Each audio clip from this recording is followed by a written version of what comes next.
we want to welcome you all to the book club sponsored by World Beyond War, a wonderful, wonderful organization that is providing an opportunity for people from all over the world to get together to have small discussions about relevant books. And we were very honored that the World Beyond War asked if we could have Dissent Voices of Conscience as one of the books to be in the book club. And we thank all of you all 18 of you who signed up.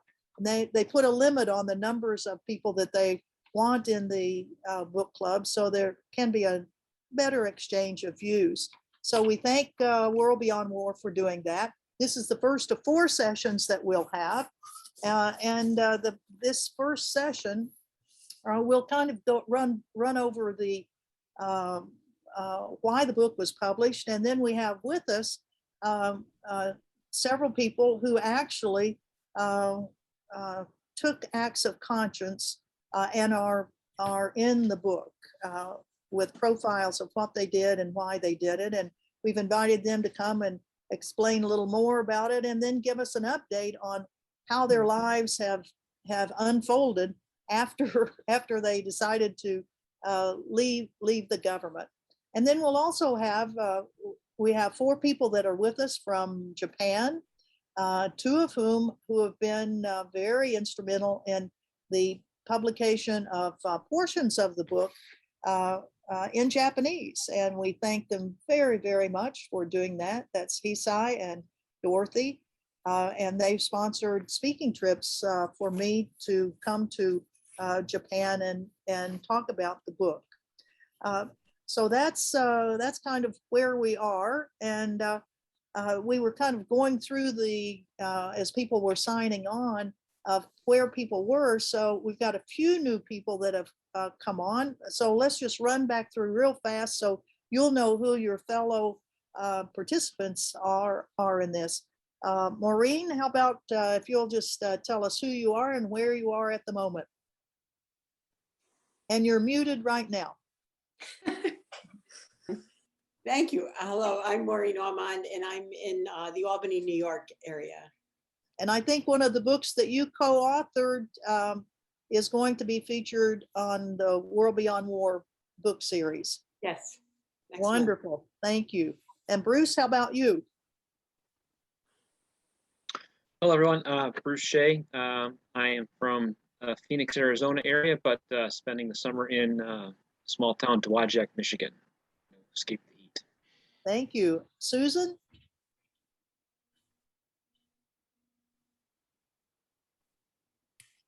I'm from Garden City, Long Island, New York. Wonderful. Thank you. And Doug? I'm from Middletown, New Jersey. Can you hear me? Can you hear me, or am I speaking too low?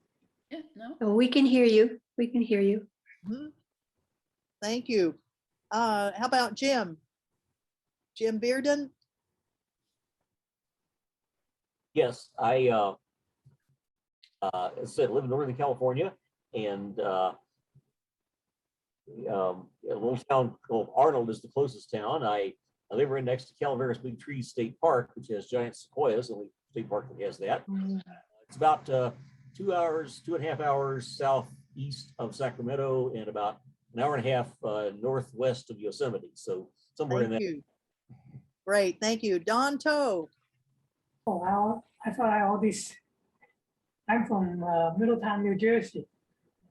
Wonderful. I thought I already explained myself. Maybe I misheard you.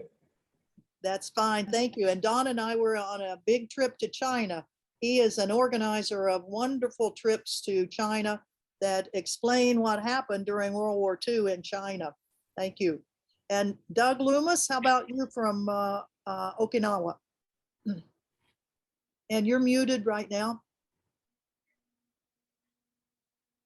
Now, can you hear me? Yes, we can. Yes. Thank you. Okay, I'm talking to you from Okinawa. where it's early morning and a typhoon is said to be coming. Ooh. Yes. Well, we Good luck wish, with it. we wish you luck.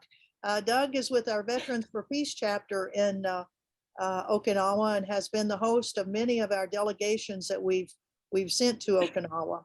Thank you, Doug. Steve, how about you? Steve, and you all are muted.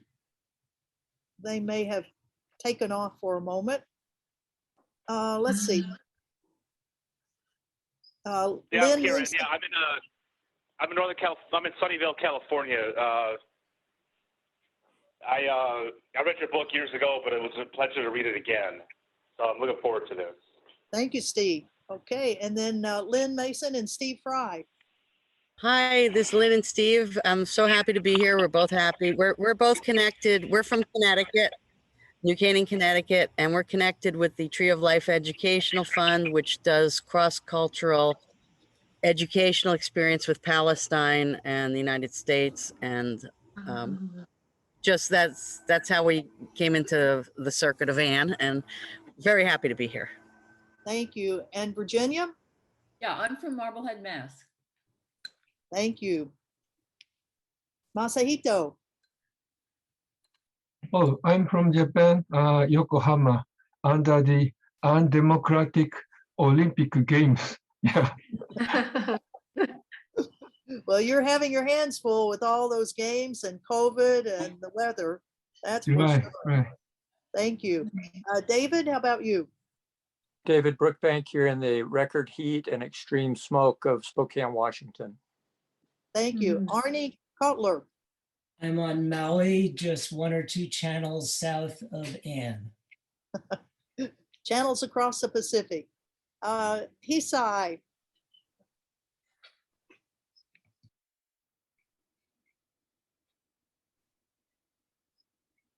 We saw her a while ago. There she is. Yeah. Good morning. So I'm Hisai Ogawa, and I'm from Osaka, Japan. And it's a great honor to join this group. Good morning, good afternoon, and good evening, everyone. Thank you. And Dorothy? Yes. I worked with Hisai on translating Anne's book, but I met her. I met Hisai and Anne because first I had read this book, which Hisai had translated into Japanese with a team. She had a team. She's good at setting up teams. She has people work together. Like I was confident in my English abilities, but not so much in my Japanese ones. And she hooked me up with another teacher who was confident in her Japanese abilities. She was Japanese, but not so much her English one. And we worked together to get this book printed into Japanese. And the follow-up was this book printed into Japanese. Thank you, Dorothy. And then Brady. Well, it's a little after 1 in the morning in Athens, Greece, where I am, living actually right behind where I used to work, the American Embassy, and looking forward to talking about the past and what we learned from it, if anything. Thank you, Brady. And Aaron. Where's Aaron? He's in the library. You're still muted, Aaron. Hi, I'm in Las Vegas, Nevada. Again, I apologize for the mask. I had to requisition a public library, so I'm trying to be responsible even though I'm in an enclosed room. But hopefully you can all hear me. We Yes, we can all hear you. Yes. Thank you. Thank you. And we're joined by Susan Dixon. Hey, Susan. And you're muted. Why is everybody muted? Sorry about that. Can you hear me now? We can, yes. Okay. Thank you. I apologize for being late. I was having technical difficulties getting all set up. I should have started about 20 minutes earlier. I'm Susan Dixon. I'm the co-author with Anne of the DISSENT book. and I'm living in Hawaii, and I'm happy to see you all. And she's living in a yurt. If you I see am. the crossbars A behind. yurt. A Oh yurt. my. A Even yurt. has a giant dome at the top and everything. Wow, beautiful. Well, I brought a yurt back from Kyrgyzstan and many wall hangings from gers, as they call them, in Mongolia. So that, Yours is a little more traditional than mine. well, yours looks great. Thank Well, you. we are so thrilled to have everyone with us in our very first meeting of our book club of Dissent Voices of Conscience. And what we would like to do is to kind of give you a rundown on how this book came about. And we published it in 2007. I was one of the 3 U.S. diplomats that resigned over the war. And as I was finding my footing after having been in the government for so many years, and trying to keep track of other people who had dissented from the horrible war on Iraq, I kept finding more and more people that were saying, well, I don't want to be a part of that. I don't think what's going on is right. And as we started putting all of the materials kind of together, it was a stack of stuff that grew to about 2.5 feet. Yes. And I started trying to put it together because I thought it was really important that we remember all the people that were saying to the Bush administration and the Blair administration that going into this war was terrible to go into it with no and many of us not believing the rationale for it.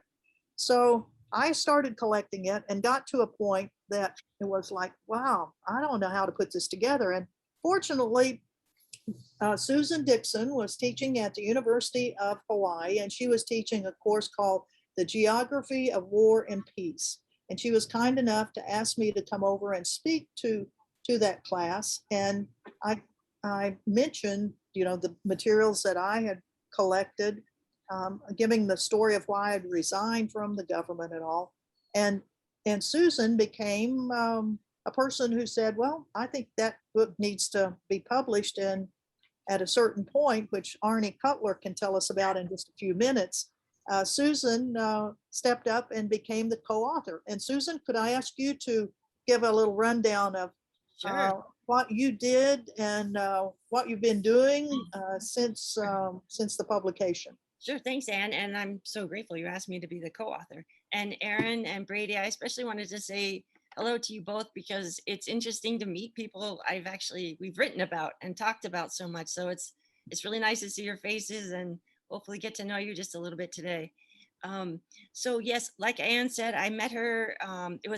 She had just moved back to Hawaii. It was right after she resigned in protest of the Iraq War. And at the time I was working at the University of Hawaii on my PhD in geopolitics. And I was also teaching courses like the one Anne mentioned. And Anne, I taught that, I think, 10 different semesters. So Anne came as many of those semesters as she possibly could. And I was teaching courses on things like history of peace movements and Gandhi King and nonviolence.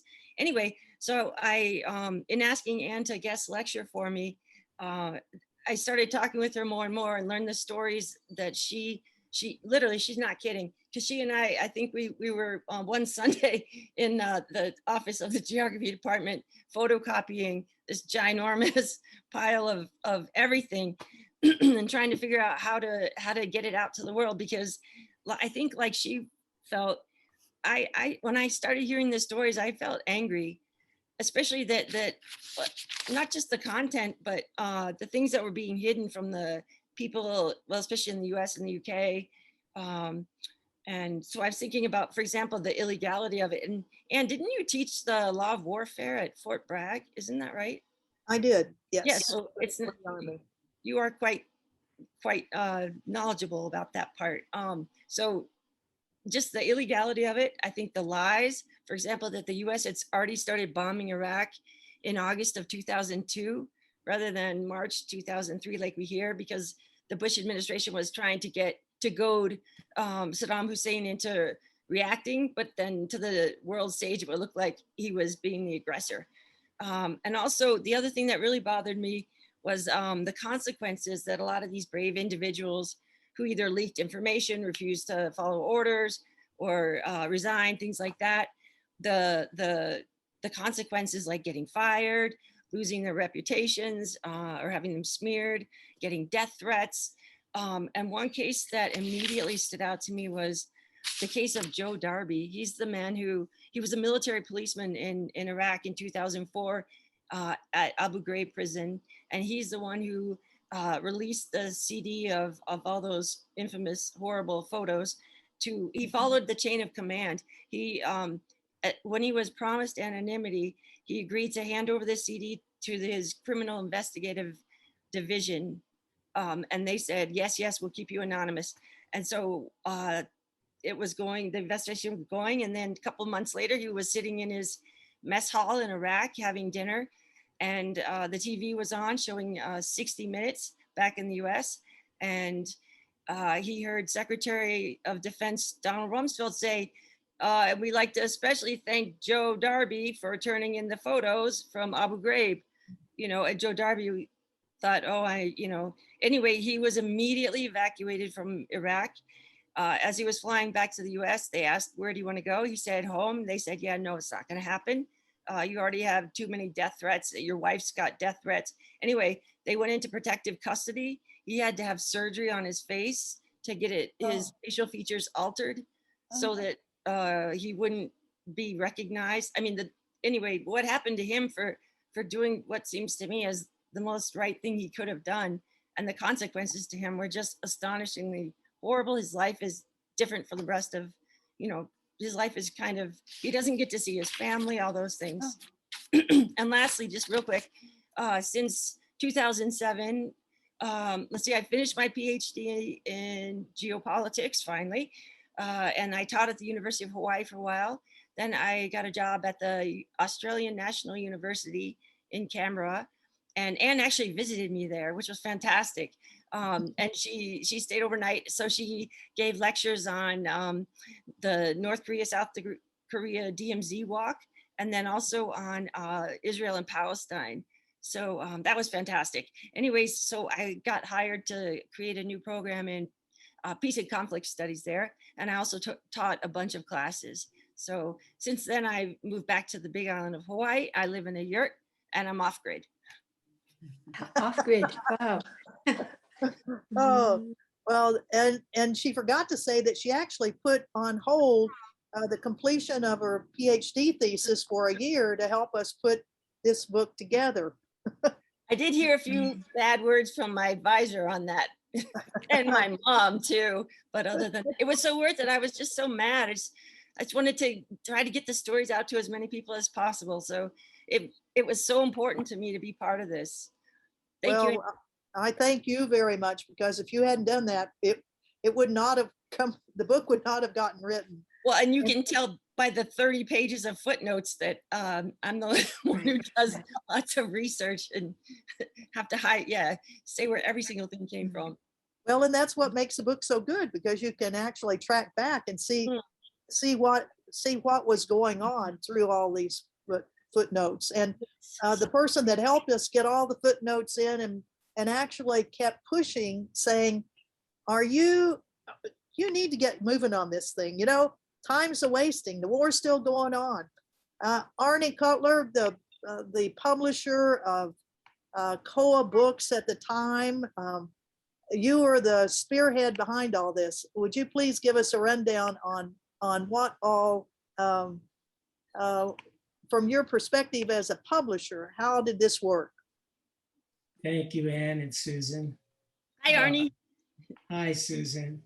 I'm so inspired by what Susan said. I feel like even though my work is editing to make things clearer, I don't know, I feel really like all I can tell you is that we put a book together.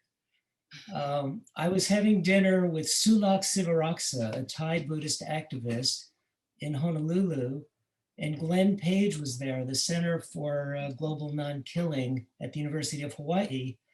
And he told me there was this diplomat colonel who was in Honolulu and had this huge stack of papers that she didn't know exactly what to do with. And I said, I'd love to meet her. And so Glenn introduced me to Anne. And I'm guessing a number of times Anne Susan and I met on her lanai, her porch overlooking, I think the ocean, it's on that side of the apartment condo.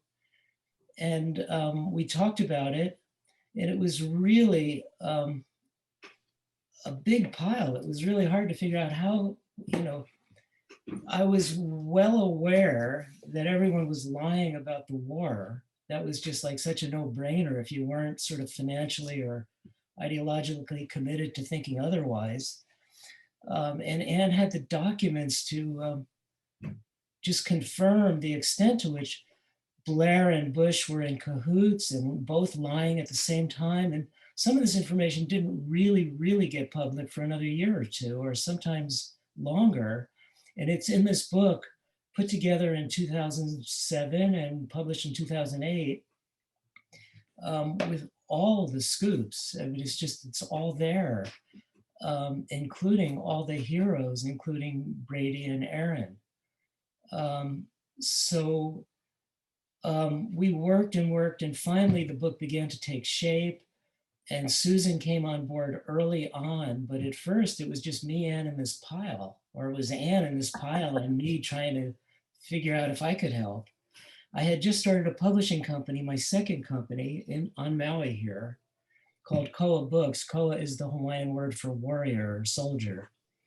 And we had published, first book was Cindy Sheehan's book, Not One More Mother's Child. And Anne had been essentially the lieutenant of Camp Casey, or the commander. So all the pieces fit together. And finally, Susan was the ingredient that put together Anne's brilliance and collection and Anne's great capacity to write it, but Susan kind of cohered it because Anne was also all over the world speaking. And so we published it in 2008. I think it's a magnificent cover by Ayelet Maida of Oakland, California. And the rest, I closed Koa Books a few years ago to just focus on freelance editing. It's like too much to be a one-person publishing company. And now the book is in the hands of Haymarket, one of the leading progressive publishers. So congratulations, Anne and Susan, and I'm glad to help launch this book club. Well, thank you very, very much, Arnie. It took a brave person and financing it himself. That was the other part of it. I mean, trying to find I didn't know anything about books or anything like that. And when Arnie came along and said, oh, well, I'm interested in it. And then he took on the financial responsibility of it. And that's why we still want to sell more books because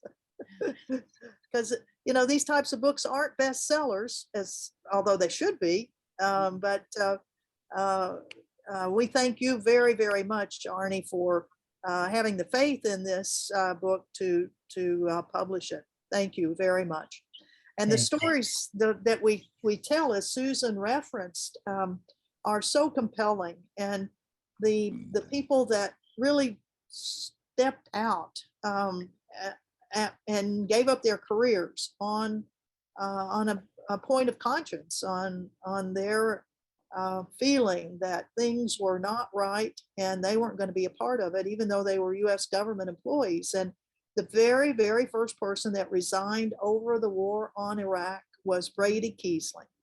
And Brady was our political counselor in our embassy in Athens, Greece. And his stepping out in, what was it, February of 2003, caused a huge stir because that was the first time any U.S. government employee had challenged the Bush administration. So Brady, how about bring us up to date on what your thinking was, and then what happened to you with this?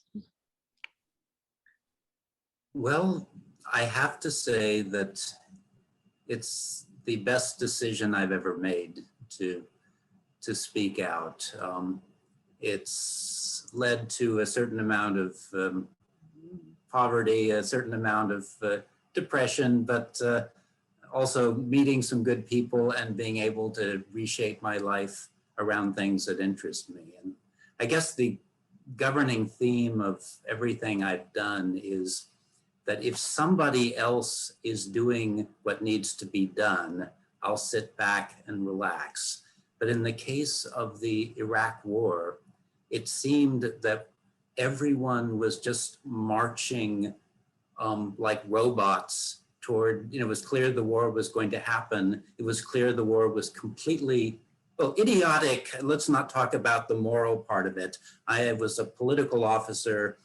The job of diplomats is not to make moral judgments, it's to make interest judgments. What is good for the United States of America? And this was a self-evidently idiotic thing to do. Any diplomat you asked seriously would be able to tell you that, no, we cannot achieve the goals our president has set for this war at any price we can afford. We cannot make Iraq a better place than it was, unfortunately. I mean, it would be lovely if we could go around and save the planet, but we didn't know how to, we had no legitimacy to, and the people gunning up this war were not interested in Iraq. They were interested in things closer to home.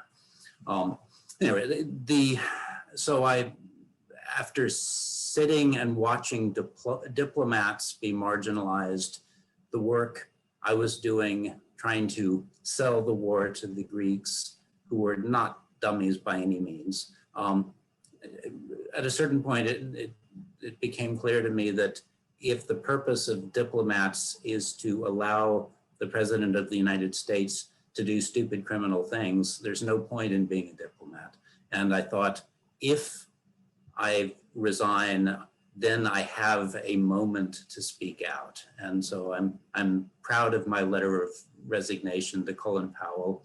I mean, I'm sort of tickled by the fact that my chief claim to fame now is that my resignation letter was adopted as an example of resignation letters in an Italian manual of style, which is really pretty good. I mean, how many of you can say that? Anyway, since resignation, it was a very strange time. Fortunately, I had friends who found places to park me for a bit. I spent a year at Princeton, did a little bit of teaching, realized I'm not designed to be a teacher. Came back to Greece, where I, for personal reasons, also because it's a country I like. It's this poorly run country where there's a lot of freedom at the margins, though that's not what the government thinks it's providing. I wrote a book called Diplomacy Lessons, which was trying to take my experiences and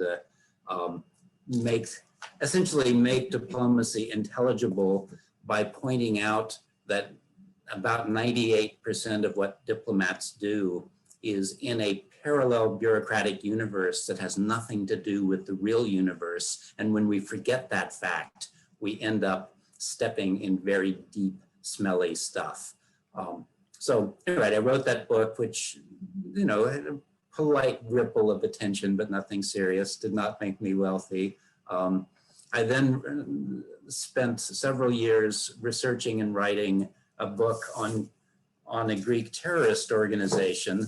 And I did that simply because we had spent 27 years chasing a little group called 17 November in Greece. And when they accidentally blew themselves up and were caught, everyone gave everyone else a medal. And then we decided not to learn anything from the fact that we had failed at this for 27 years. So I said, I will write a short book about this. Turned into a very long book because when you start turning over rocks, you find all kinds of really fun bugs to crawl around after. And so I did that.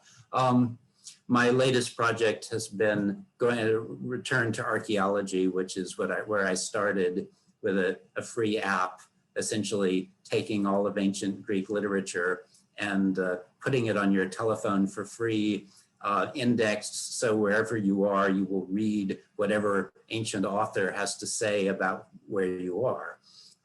Anyway, Topos Text, it's a lot of fun. I do some editing, I do some little translating, live very simply, wondering whether to buy air conditioning now that the temperature has reached 108. Anyway, so that's my life.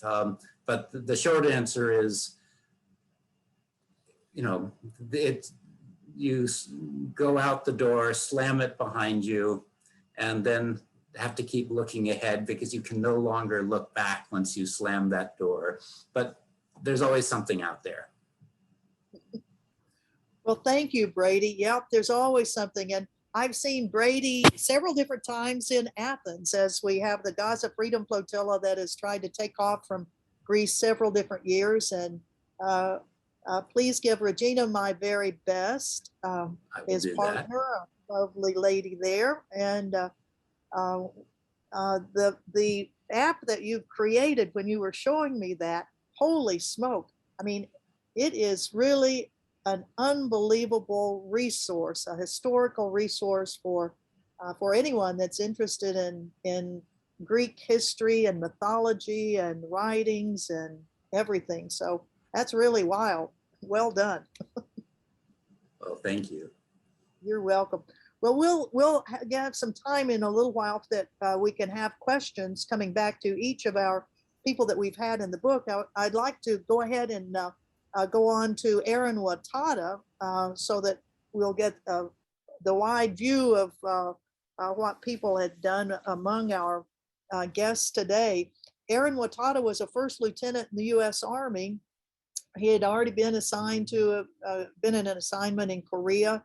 He came back from Korea and was on orders to go to Iraq, and he said no, and very publicly said no. And so it brought on a large community effort, a large educational effort, really, that his saying no brought out so many people, particularly up in the Fort Lewis area, northwest of Seattle, and all of that upper West Coast area, an endless number of educational get-together, symposium, and then finally his court-martial. And Aaron comes from here in Hawaii, and so I think met your dad first, and then you. Please, Aaron, tell us about the challenge of saying no to the Army deployment, and then what you've been doing since then. Yeah, thanks, Ann. I think that saying no was very difficult. I had gone into the military expecting to be deployed to Iraq. I don't know if I strongly believed for the reasons that we were going in. I wasn't that versed in the politics and the reasons why people were disagreeing with going. But you know, I watched Fox News like everybody else. I didn't have that much of I didn't really question why we weren't going. All I knew is that after the 9/11 attacks, people were being asked to serve, and I was willing to sign up and go. So eventually in 2006, I was set to go with the Striker Brigade from Fort Lewis. At that time, I did start to get a little more inquisitive. I think I was questioning some of the things that I had in the back of my mind as to what happened, why weren't there any weapons of mass destruction, because that's essentially what we were sold on as to the reasons going in. And as I read more and I started to piece together more of what was readily available in mass media and other sources, it became very apparent to me that we had been misled, and we had been misled by the people that we entrusted.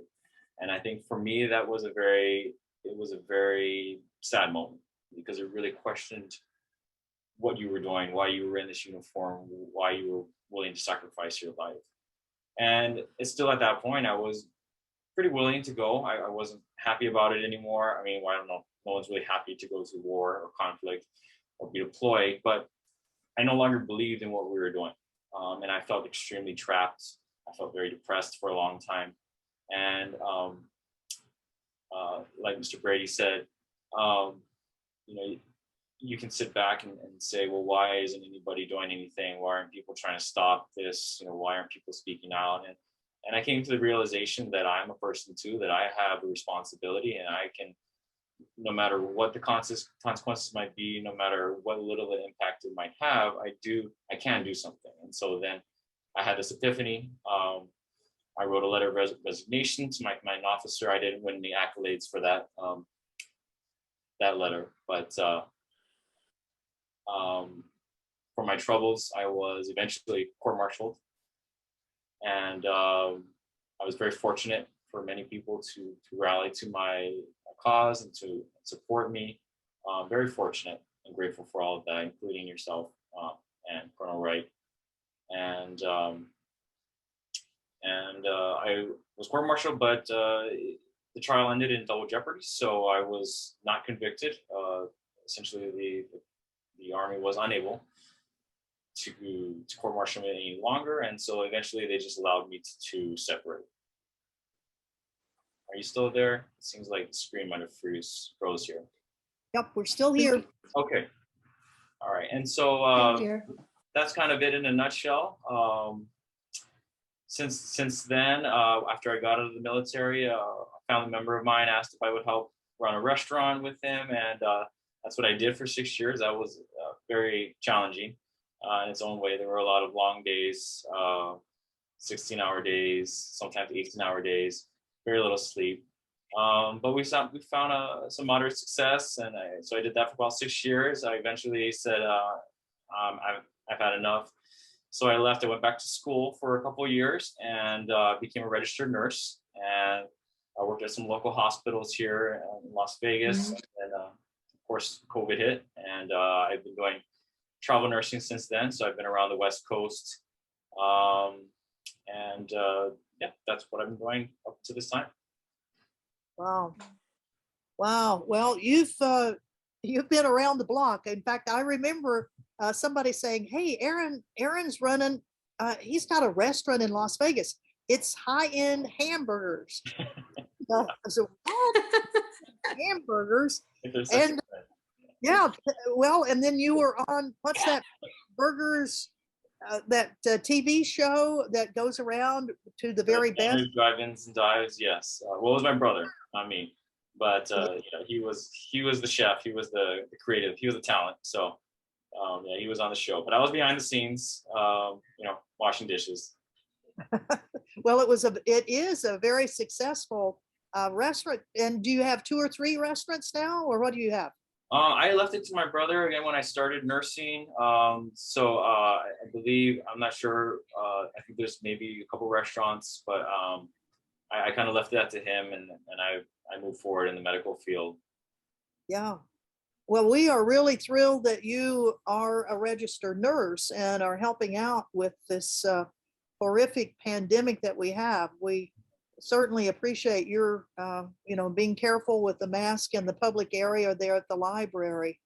It's such a strain on the medical system, and I'm sure you've got lots and lots of stories about what's been going on in the hot spot of Las Vegas, really. Yeah, it's been a difficult year.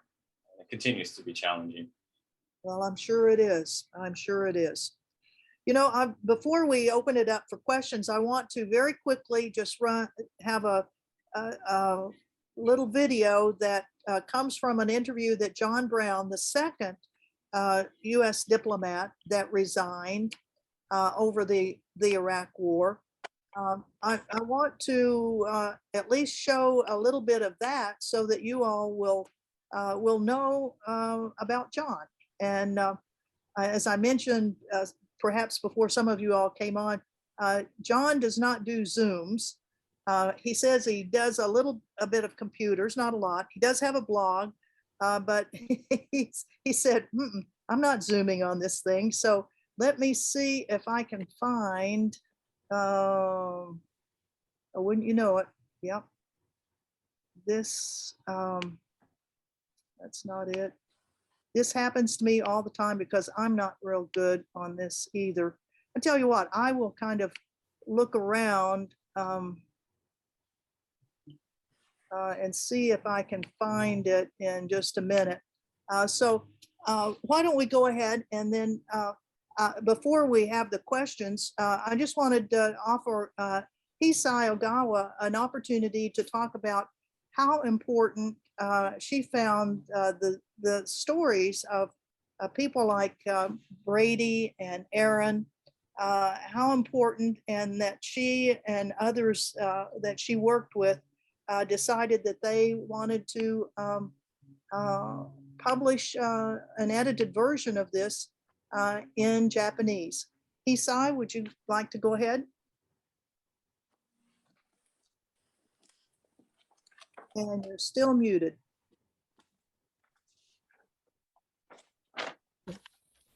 Okay, can all of you can hear me? Yes. Okay, then.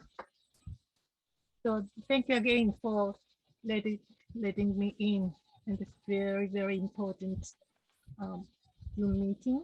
And my name is Hisai Ogawa, and as Anne mentioned, I was in charge of the Japanese version of DISSENT. It was a great honor and pleasure. And so I met Anne, yes, I met Anne first time in DC, the Fort Pink House in DC, because I visited the house when I completed another Japanese translation of Fort Pink book, as Dorothy mentioned. So, and I went to DC and met many Fort Pink sisters, and then I met Anne. She was there to have protest action in the house, the Capitol. So, but I didn't know anything about what Anne has done, but first time directly from her, I learned her story, and so I was so impressed, and but still I didn't know she's going to publish DISSENT, the book, as a book. But then I moved to New York because I was in the mission to the United Nations, not for no news action. So I moved to New York, and then Anne introduced a very Media Leaf. It's a she's a great activist in New York, and Media told me, do you know that? And Anne is going to publish a great book, DISSENT. So I promised her to get the book and read it. And then when I finished reading the book, a great friend of mine, he is a great journalist and publisher and everything. So he's a great, and Mr. Shibano, his name is Mr. Shibano, and he was he's really helping all the peace activists to kind of to make books of their history. So I asked Mr. Shibano whether if I make Japanese version of this book, can you help us to make it as a book and publish? And he said, okay. So that's why this book came about. And in the course of translation, I met Dorothy and many other friends to help us. This is the joint work to make this finished. And then after I finished the book, I really wanted to wanted Anne to come over to Japan and to join our peace actions, particularly if there was that time. Still, it is up on our top agenda to keep our Constitution, Article 9. We really, Article 9 is a treasure for us and for all the peace-loving people of the world. So, and they have big event of international conference for Article 9. And they invited many guests from overseas. So I asked the organizer, why don't you invite Anne and Wright? And they said, that's okay. We will invite her. So and Anne came over to Japan. I think that was the first visit of Japan in that way, in the peace action. So so she came over and so after the conference we had kind of a peace tour with Anne. So we went to Okinawa and also to Hokkaido, where Dorothy lived. At the time, in Hokkaido, there's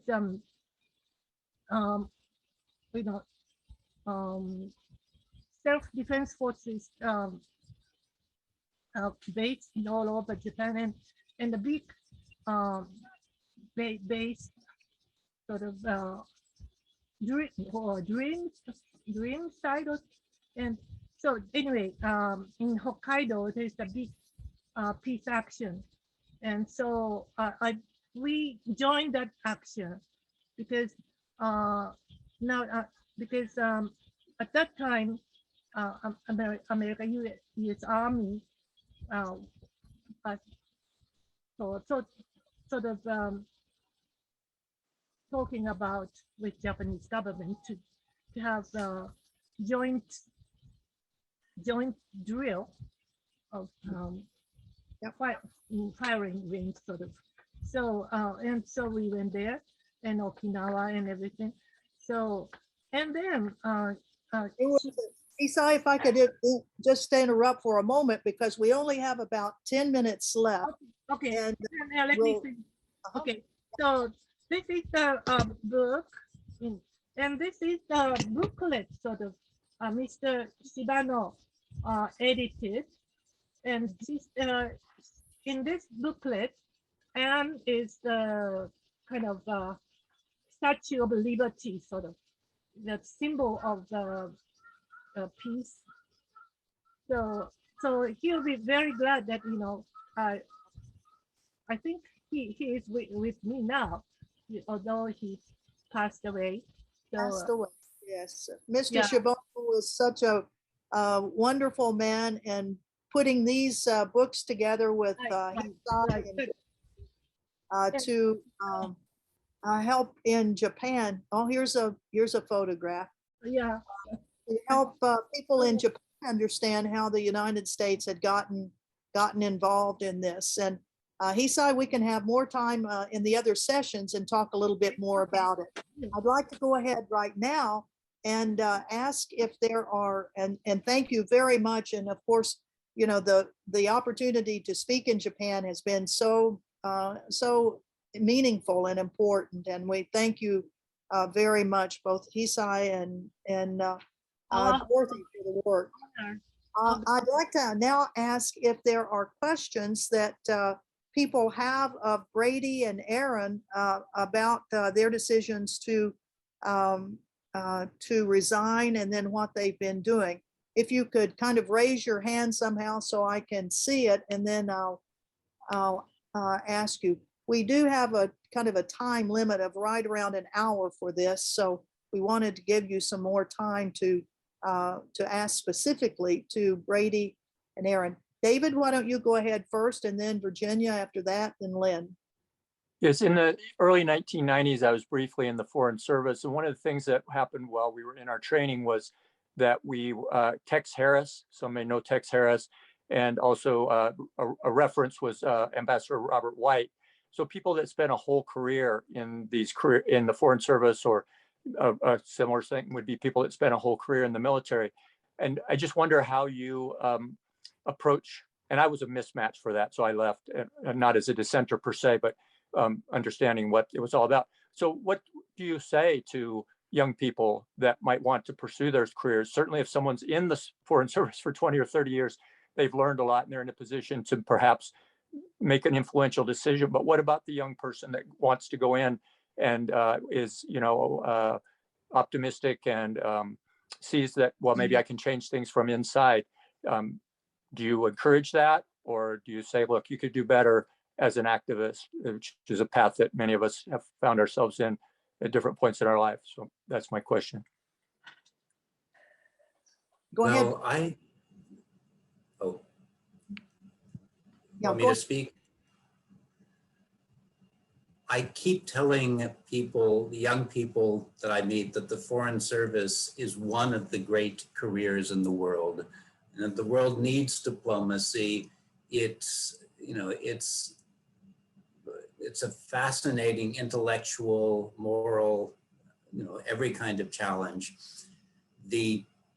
What I also say is that, I came in under Reagan, and I did not think highly of Ronald Reagan as a president or of his advisors, but I was smart enough to know that I was completely ignorant when I came in. And for the first few years, you basically should follow orders and keep your eyes open and understand what you're doing, so that when you have a dissent, it will be a meaningful one that you can present.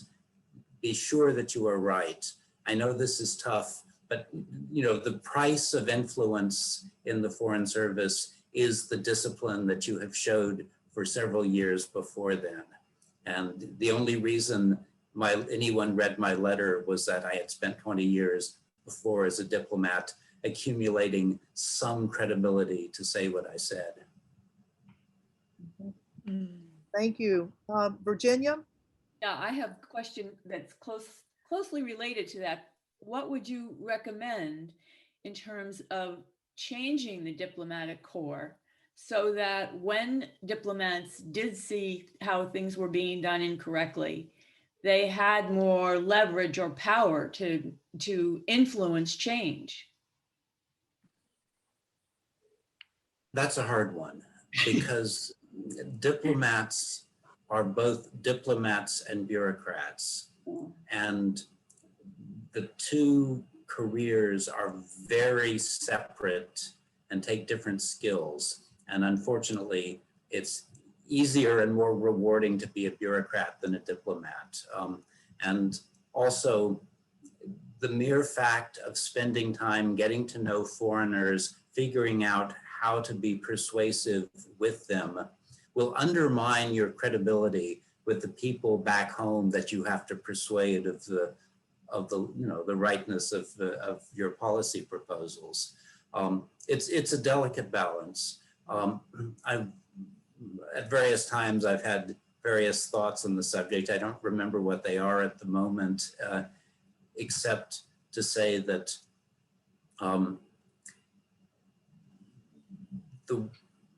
we have a major problem now in that politicians can speak directly to foreigners now, because everyone speaks English, and phone calls are basically free.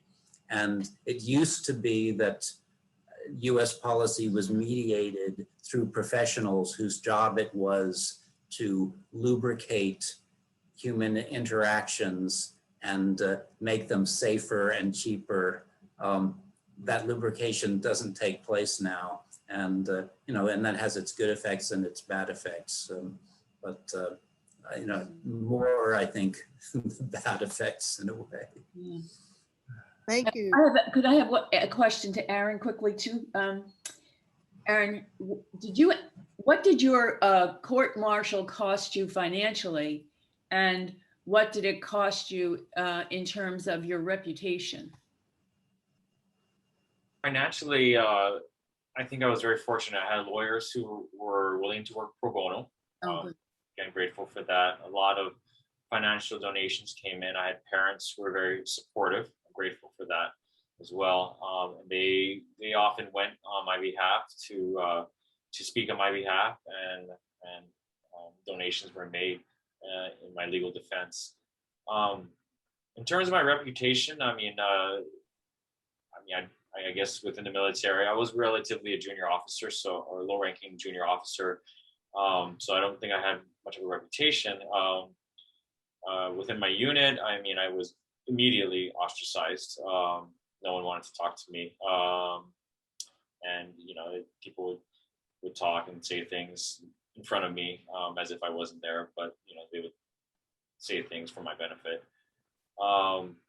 So I didn't have to worry too much about a reputation, I guess, because I really didn't have much of one. I was a field artillery officer in an infantry unit, so nobody paid me much mind, I guess, anyway.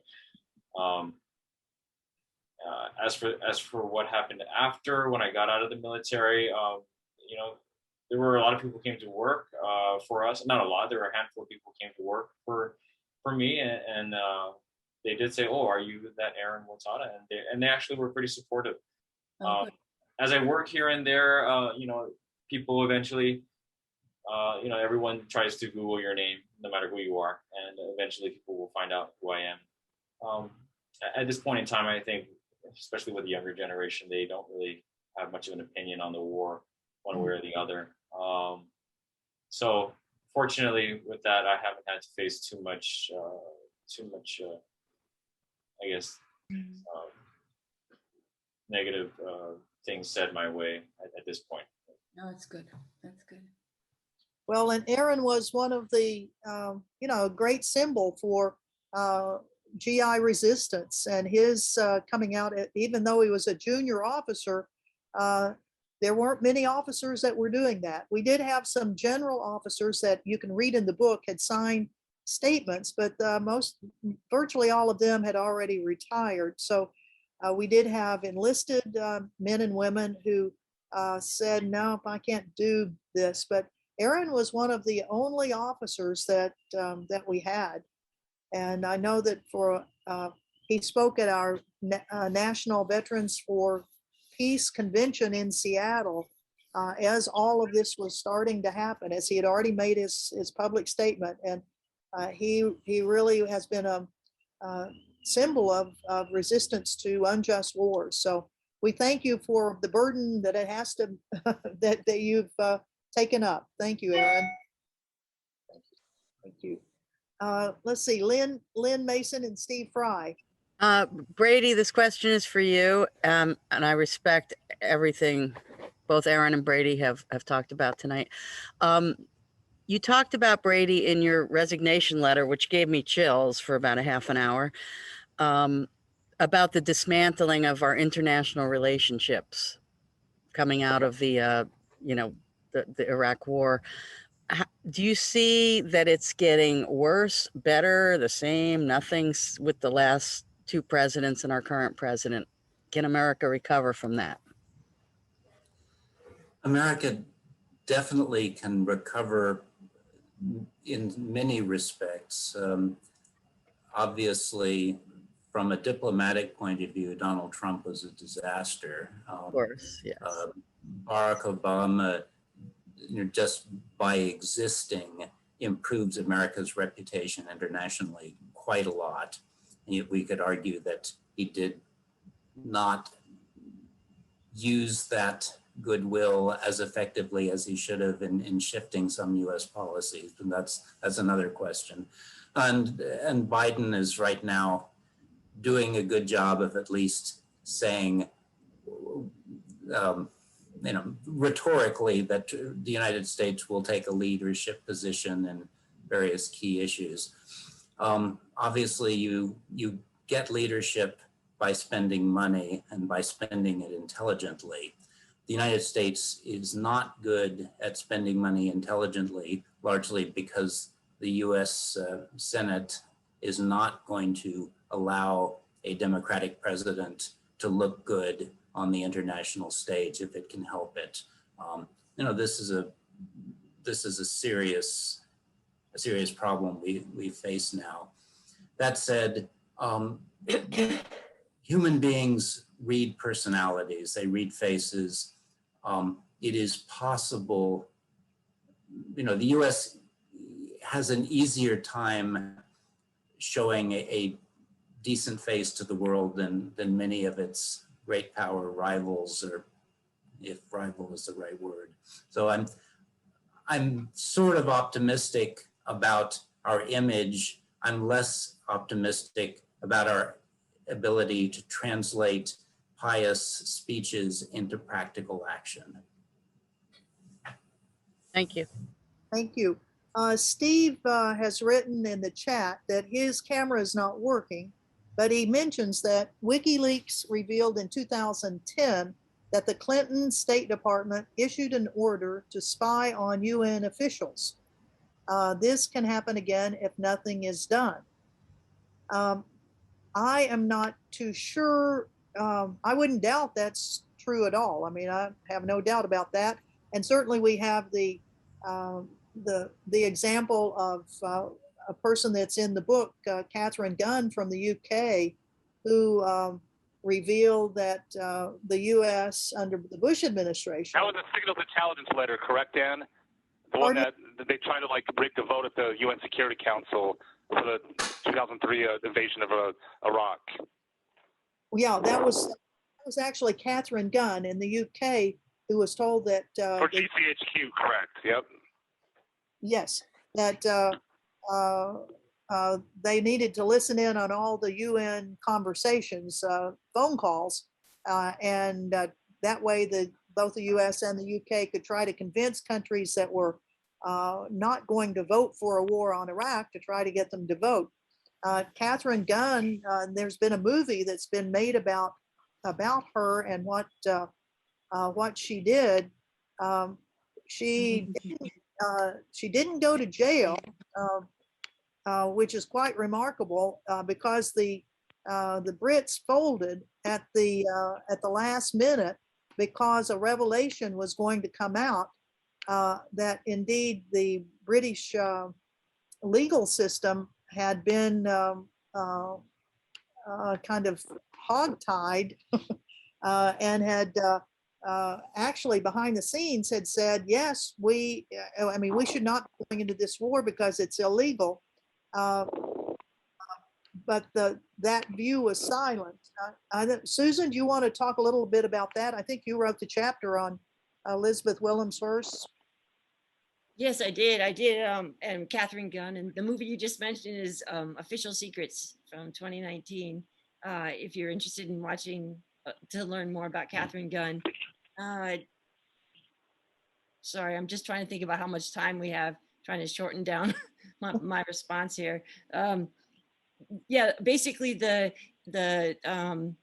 Parliament and Blair's cabinet, they were all told that the highest legal advisors had approved, said the war could be legal. And then it turned out later with all the different investigations later that it hadn't even been the Attorney General who wrote the one-page memo that was given to Parliament. And it was written by a couple of Blair's most trusted advisors. So it was such a sham of, and the military leaders had refused to go to war in Britain because they said, well, one of them said he had been in Yugoslavia and made sure that Milosevic was in jail, and he did not want to be in the cell next to him at The Hague. So they were refusing to go to war until the very last second when there was this kind of switch and bait with the legal opinions that that would make it not a war crime to go to war. Yes, thank you. Thanks. Well, and I have been in touch with Catherine Gunn. She is actually in Turkey right now. Her husband is Turkish, and they have been caught by COVID and cannot come back to, or haven't wanted to come back to the UK. So we're hoping that she can be on the Zoom call next week. Next week, we will be having Colleen Riley, the FBI whistleblower on the 9/11 pilots. we're hoping that Jesslyn Radak, the lawyer at the Department of Justice, who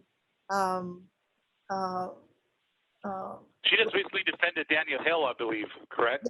he very recently defended Daniel Hale, and she was a whistleblower when back in 2002 and 3, when the American Taliban, Johnny Walker Lynn, was being prosecuted using evidence that was supposed to be kept aside from the main judicial process because he did not have legal representation, not informed of it. Anyway, it was a big to-do, and she got kicked out of the Justice Department for it, but she has now become a great lawyer for whistleblowers, the latest being, of course, Daniel Hale, the drone whistleblower who was just sentenced on July 27th to 45 months in jail. She will give us, hopefully she can be with us, but she's been working hard on the whole issue of whistleblowers and trying to keep them out of prison for telling the truth about the criminal acts that our government has been doing.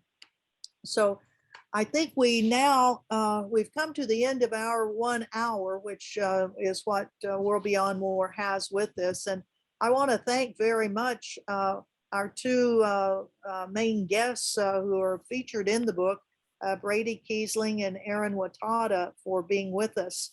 Let's give a round of applause to them, and we wish them the very best in their endeavors. And we certainly, on the next one, which will be a week from today, same time, same Zoom thing, we'll be talking to more whistleblowers, and we certainly want Susan and Arnie to be with us as co-author and publisher of the book for their stories about helping out. And we invite all of you, of course, the participants in this to do the readings. And I'll send out another email that has the readings in the book. We really appreciate very much your being with us and supporting whistleblowers. So from Greece to Japan to the continent to Hawaii, we wish everyone the very, very best. And thank you all very much for being with us. Thank you. Thank you. Thank you. Thank you. Thank you. Bye. Thank you, Thank you. Anne, Good night, for being everyone. such an inspiration. And that next week. Have And thanks a for nice day. Eric, for being with us, Brady, at 1 a.m. COVID. Sorry. Oh, I was just saying thank you again, Brady, for being there at 1 a.m. That's a trooper. It's all right. It's 2 now. Oh, good point. Okay. Bye. Thanks, Ann. Yes, indeed. Thanks to everyone. Of course. Bye. See you next week. Bye. Yep. Okay. Bye. Take care in Japan, from Hokkaido Bye. to Osaka to bye-bye. Bye. Bye. Bye.